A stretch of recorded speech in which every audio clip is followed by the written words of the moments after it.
जय जगन्नाथ। आपण मानू समस्त को मिली मिश्र देसी किचन यूट्यूब चैनल को स्वागत। तो यही चैनल रे समस्त देसी जिनस माने आमर जेजेमा स्टाइल माँ स्टाइल से माने किभली भाव में रोषे करते एमती बहुत प्रकार आइटम नहीं आसए। आपण मैंने तो वीडियो देखिकी जापारे जो मुझे आपण मान कौन नहीं आसी। आज मुझे आसी तोराणी कांजी माने मो आई माँ स्टाइल तोराणी कांजी। घरे तो मोर चूल्ही नहीं से आपण मैंने गैस रे वीडियो टी एंजॉय करेंगे किंतु पूरा देसी स्टाइल रे। प्रथमे नहीं गले प्रेशर कुकर। तो देखंतु आउ प्रेशर कुकर रे मु बड़ साइज रो गोटे अमृतभंडा को एमती काटिकी रखी। तो प्रेशर कुकर मुझे नहीं आजिका डेट्रे सबू जिन महंगा हो गला। आ गैस दरदाम तो आपने जानते। प्रेशर कुकर बस आमर गैस बंचेवाई नहले या आपण साधा मध्य सिझे पारे। साधा सिझेले यार स्वाद बहुत भल आसए किंतु प्रेशर कुकर रे मध्य स्वाद मध्य बहुत भल आसछि। तो जड़े सुगृहिणी हिसाब रे मते प्रेशर कुकर नेबा बहुत ही भल लगिला कहीं स्वामी पैसा को जानिकी आमे खर्च करिवार अछि। तो प्रेशर कुकर नेली आउ एपटे देखंतो पुणी नेली मूला आउ मु माने आधा घंटा पे बतरेकी रखी देइतिली अरुआ चाउलर खुद।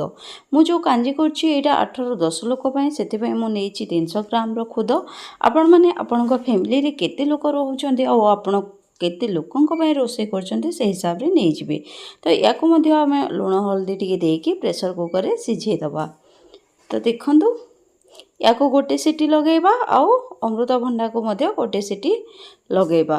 दीटा जाक एबे सिझी गलानी ताको ठंडा हवा पय मु छाड़ी देइछि। एई पटे बसेबा गैस रे गोटे गंज। तो एई होछि हमर मेन इंग्रेडिएंट्स 2 दिन तळर बासी तोराणी। तो से बासी तोराणी को आमे कोन करबा गंजरे ढाली दबा। तो देखंतु गंजरे मु ढाली देली आ एपटे मु नेइछि 7 ରୁ 8टा टमाटो को मु ग्राइंड कर देइछि जहाँकि कलर मध्य भल देखा छिबो। आउ तोराणी तो केवल तोराणी तो खटा आसीबनी सेति पे मु पके देइछि टमाटो। तापरे पकेबा टिके लूण आउ हळदी गुंड।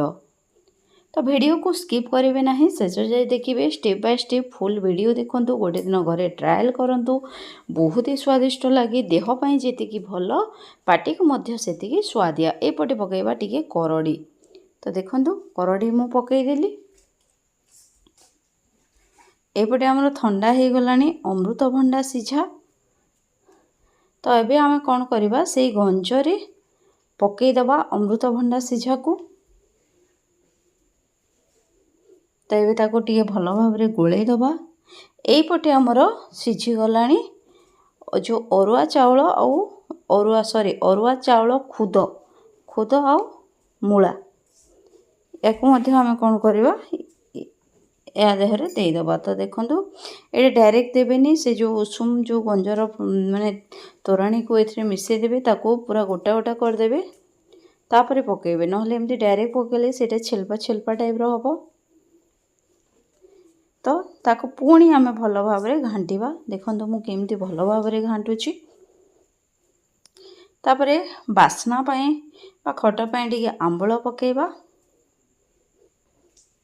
आउ दही टिके मु पकेइले। दहीटा ऑप्शनल अछि आपण माने चाहिले पकेइ परिबे न पकेइले मध्य चलिबो। तो देखंतु देगिना मु दही देछि जितरे टेस्ट कली यार खटा अंश टिके आसिलानी। एबे चलछि शीत मास। तो शीत मास रे तोराणी एते खटा लागिनी आपण माने जानछन्ते। खटा पय मु आंबळ टिके देछि। आंबळ देले तो तार वासना भी भल आस्ते ता सहित खटा भी लागि थाए। आउ ए पटे मु पकेइ देली भृसंग माने धनिया पत्र एथिपय मु आगर पकेइले काहेकि मो फैमिली रे माने पछरे धनिया पत्र पकेइले केही पसंद करंतिनी किंतु आपण माने शेषरे पकेइ पारिबे। ए देखंतु जो धनिया पत्र जो डांग एटा पाटी बाजिले से पाटी करंती। तो सेथिपय मु धनिया पत्र को पूर्वर पकेइ दिले आ एमती करबा फल तार बास्नाटा पूरा भेदिकी रही थाए जिनसरे। देखंतु केते सुंदर देखा गलानी कांजीटा आपण माने तो देखिके ही जानि पारतबे। एबे तो हमर फुटण पड़िनी तथापि एते सुंदर देखा अछि। लुण मध्य ठीक ठाक मु पकेइछि। देखंतु जेतेबेले माने घर फैमिली पई माने करे प्रथमे टिके टेस्ट कर दे अल्प टिके ଏବେ ସୋରିଷ ତେଲରେ ପଞ୍ଚ ଫୁଟଣ ତା ସହିତ ରସୁଣ ତା ସହିତ ଶୁଖିଲା ମରିଚ